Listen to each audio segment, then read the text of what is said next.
Shalom Bapak Ibu Saudara yang dikasihi Tuhan. Seri pengajaran hari ini berjudul mempersoalkan relasi dengan Tuhan. Saya percaya setiap orang pasti berrelasi atau memiliki hubungan dengan Tuhan. Itu sudah pasti. Tetapi pernahkah kita mempersoalkan dengan serius hubungan kita itu? Apakah sudah baik, sudah benar, sudah sebagaimana mestinya, atau belum? Sejatinya, ini harus menjadi yang terutama dalam hidup ini. Kita harusnya khawatir kalau hubungan kita dengan Tuhan belum baik atau belum sebagaimana seharusnya. Padahal saudara, tidaklah mudah untuk memiliki relasi dengan Tuhan secara patut sesuai dengan usia rohani kita. Maksudnya, relasi atau hubungan dengan Tuhan sesuai waktu perjalanan hidup kita. Sebenarnya, setiap orang dituntut untuk itu.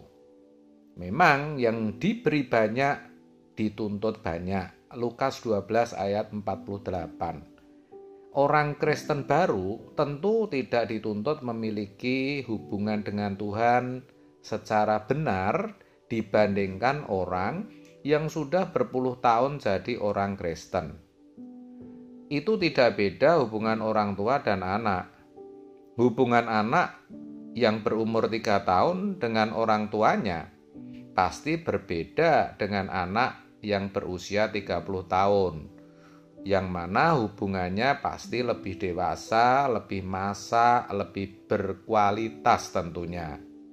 Maka sebagai orang Kristen, kita harusnya mempersoalkan kualitas hubungan kita dengan Tuhan. Sayangnya, sedikit sekali orang yang mempersoalkan kualitas hubungan mereka dengan Tuhan. Seberapa yang mestinya dia harus capai dengan usia biologis dan usia rohani yang dimilikinya. Nah, kalau sekarang kita mengerti, kita bersyukur, saudara, maka kita harus benar-benar mempersoalkannya dengan Guru Agung kita, Tuhan Yesus, dengan Bapa kita di surga. Kenapa relasi atau hubungan itu harus kita persoalkan? Karena Tuhan sediakan berkat kekal yang kita dapat miliki dan tidak akan pernah dapat diambil oleh siapapun. Tetapi hanya kita yang bisa memiliki di kekekalan nanti. Tuhan Yesus berfirman, "Bekerjalah untuk roti yang tidak dapat binasa." Yohanes 6 ayat 27. Lalu ketika murid-murid bertanya, "Pekerjaan apakah itu Tuhan?" Tuhan menjawab, "Percayalah kepada Dia yang diutus oleh Bapa." Yohanes 6 ayat 29. Dikatakan percayalah. Saudara, yang namanya percaya itu bukan sekedar aktivitas pikiran yang hanya menyangkut nalar, tetapi percaya itu melibatkan seluruh kehidupan kita. Maka, kalau dikatakan bekerjalah, berarti menyangkut seluruh kehidupan kita. Lalu, apa yang harus dilakukan? Tadi dikatakan kita harus percaya. Itu berarti seluruh hidup kita harus diisi dengan kegiatan percaya.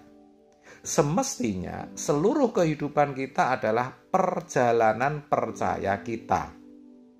Saudara, dalam 2 Korintus 5 ayat 7 dituliskan, "Hidup kami bukan karena melihat, tetapi karena percaya." Maka yang harusnya membuat kita takut, khawatir, atau sedih itu bukan karena belum menikah, belum punya anak, belum punya fasilitas, atau tidak punya jaminan hari esok di bumi ini. Melainkan keadaan hidup rohani kita.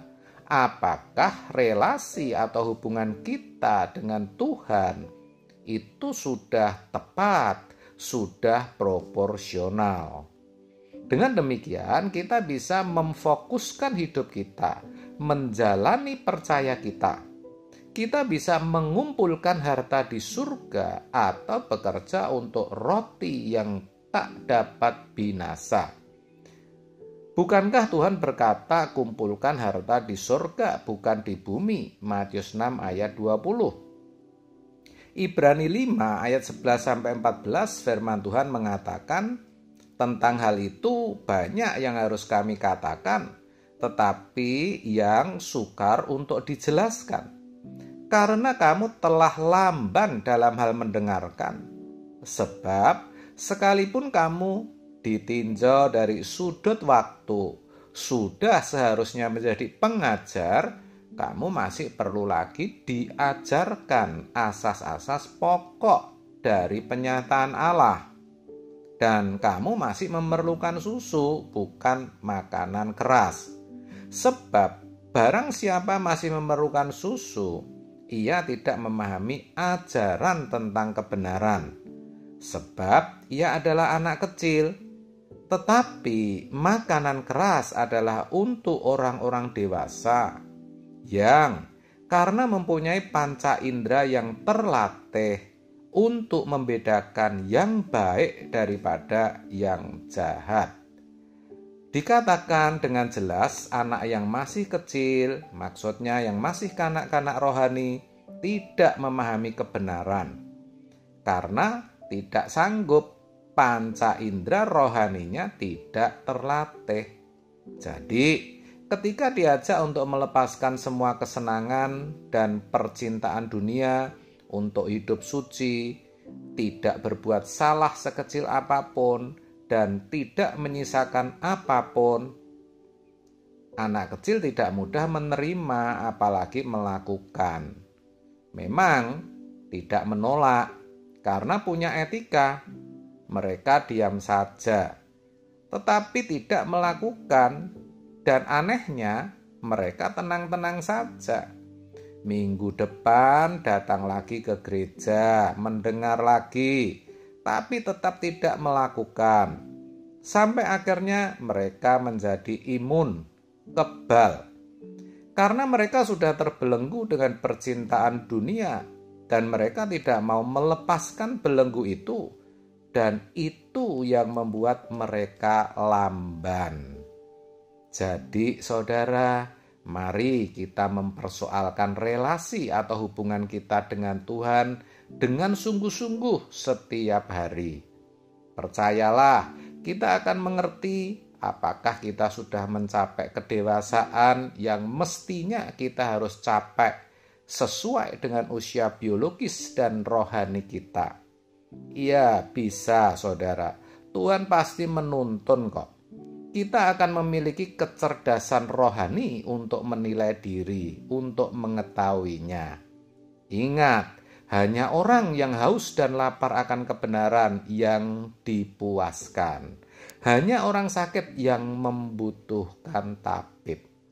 Masalahnya di sini, apakah kita serius mempersoalkannya?